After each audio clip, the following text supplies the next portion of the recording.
तोता और रानू चिड़िया सुबह से बैठे हुए थे। तोते भैया अब चलें, ये किसान तो घर जाएगा नहीं और ना ही हम किसान की मकई खा सकते हैं। रानू चिड़िया, लेकिन वो कालू कौवा कैसे हर रोज किसान की मकई ले जाता है? वो कल भी मेरे सामने किसान की मकई खा रहा था।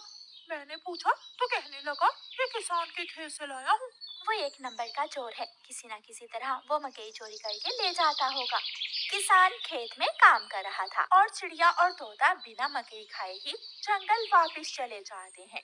हाँ भी तोते और चिड़िया, बताओ क्या आज तुमने किसान के खेत से मकई खाई है? ना ना, हम तो सुबह से दोपहर तक पेड़ पर बैठे रहे, लेकिन वो किसान है कि घर गया ही नहीं और हम थक हार कर बिना मकई खाए ही जंगल लौट आए। मैं तो जा रहा हूँ, पेट भर मकई खाऊंगा भी और अपने साथ भी लेकर आऊंगा। कालू कौवा इंसानों की बस्ती की तरफ जाता है। कालू कौवा किसान के खेत में जाकर किसान से कहता है, किसान किसान, तुम्हें तुम्हारी पत्नी घर बुला रही है, तुम्हारे घर में मेहमान आए हैं। अच्छा, तो मैं जल्दी से घर जाता हूँ। कौवे, शुक्रिया जो तुमने मुझे बता दिया। किसान अपने घर चला जाता है और कौवा मजे मजे से किसान के खेत से मकई खाने लगता है। नहीं, मैंने तो आपको नहीं बुलाया। क्या मेहमान नहीं आए थे? तो फिर उस काले कौवे ने मुझसे झूठ क्यों बोला? कौवा झूठा है, मैंने तो उसे नहीं भेजा। कौवा पेट भरकर मकई खाता है और कुछ मकई अपने साथ लेकर वापस जंगल लौट जाता है। कौवे कौवे, एक मकई का भुट्टा मुझे भी दे दो। ना ना, मैं तो मकई का भुट्टा किसी को नहीं दूंगा, बहुत मुश्किल से लाया हूँ मैं। कौवा चिड़िया के सामने बैठकर मकई का भुट्टा खा रहा था और चिड़िया के मुंह में पानी आ रहा था। दूसरे दिन कौवा फिर से किसान के खेत में जाता है और किसान से कहता है, किसान किसान, मैं अभी अभी तुम्हारे घर से आया हूँ, तुम्हारे बेटे को तेज बुखार है, जल्दी से घर जाओ। कौवे की बात सुनकर किसान घबरा जाता है और कुछ सोचे बिना अपने घर भाग जाता है और कौवा मजे से मकई खाने लगता है। कहाँ है मेरा मुन्ना? मुन्ना तो बाहर खेलने गया हुआ है। क्या मेरा मुन्ना ठीक है? हाँ हाँ, मुन्ना तो बिल्कुल ठीक है। तो फिर इसका मतलब आज फिर उस शरारती कौवे ने मुझसे शरारत की है। उसने मुझसे कहा कि मेरे मुन्ने को बुखार है, मैं जल्दी घर जाऊं। वो कौवा जरूर आपको घर भेजकर खेत से फसल खाता होगा। मैं कल देखूंगा वो कौवा कैसे मुझे उल्लू बनाकर मेरे खेत से मेरी फसल खाता है। कौवा जंगल जाकर बहुत खुश था। वो जो मकई अपने साथ लाया था वो तोते और कबूतर के सामने बैठकर खाता है। वाह वाह, मजा ही आ गया, ये मकई तो बहुत स्वादिष्ट है। यार कौवे, थोड़ी सी मकई मुझे भी दे दो।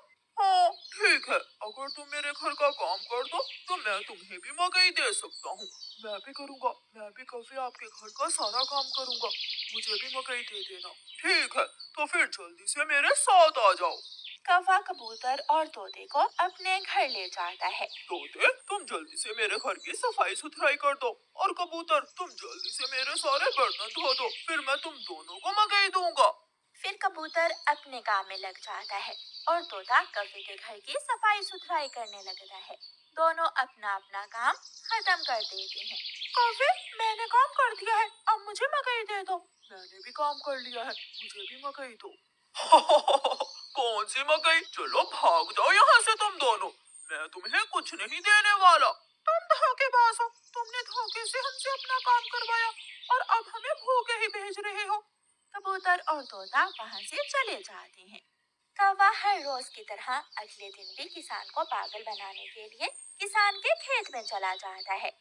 कौवा किसान के पास जाता है और किसान से कहता है, किसान किसान, मैं अभी अभी देख कर आया हूँ, तुम्हारी गाय जंगल की तरफ जा रही है, शायद उसकी रस्सी टूट गई होगी।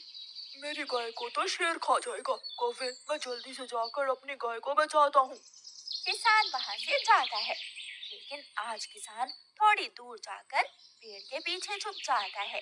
कौवा किसान के खेत में जाकर मकई खाने लगता है। तो ये कौवे का बच्चा इसलिए मुझे हर रोज किसी न किसी तरह खेत से भेज देता है। जब तक मेरे पास बड़ा दिमाग है, मुझे किसान की फसल खाने से कोई नहीं रोक सकता। किसान के पास बंदूक थी। किसान बंदूक चलाता है और गोली सीधी जाकर कौवे की टांग पर लगती है। कौवा बहुत मुश्किल से वहाँ से भागता है और किसी न किसी तरह अपने जंगल वापस पहुँच जाता है। वो अपने घर के बाहर आकर गिर जाता है। हाय, मर गया, मर गया।